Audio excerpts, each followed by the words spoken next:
We're here at Evans Financial Group with financial advisor Jennifer Delcomyn. Jennifer, thanks for being with us. Well, thank you so much for inviting me. Jennifer, you're very big on empowering women and preparing them for retirement. Why is that?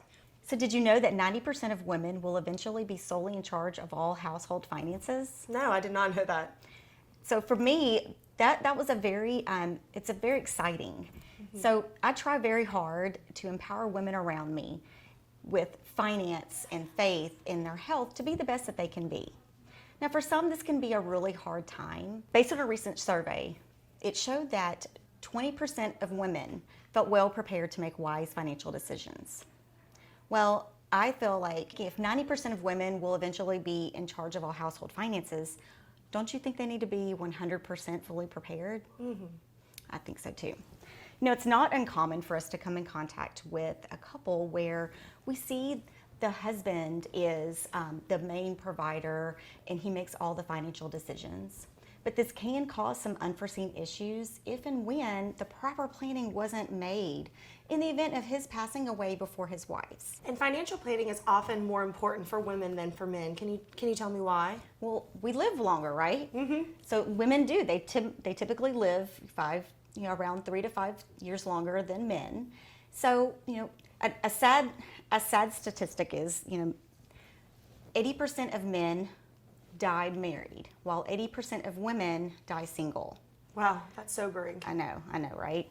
So, if you're sharing finances with someone, it is so important to communicate and talk to each other about the goals and the dreams that you share, and just to make sure that you're on track to meet those goals. So if you are married, it is so important to make sure that you have an income plan in place that is designed to hope for the best but plans for the worst.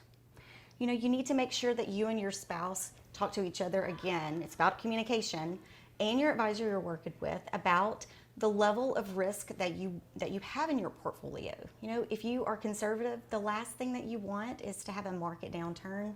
Now, if you're not married, what about the single ladies? The single ladies. Now, the single girls, it's all them. So they don't have that extra person. They don't have the support person, the extra income coming in. So it's really important that they need to establish an emergency fund. You never know. We all know expenses, anything can happen. So you want to make sure that you're trying to build your emergency fund. And you can do that by creating a budget and trying to kind of stick with it and evaluating your budget to make sure, if you have a little extra income, you might want to stick it into your emergency fund just in case.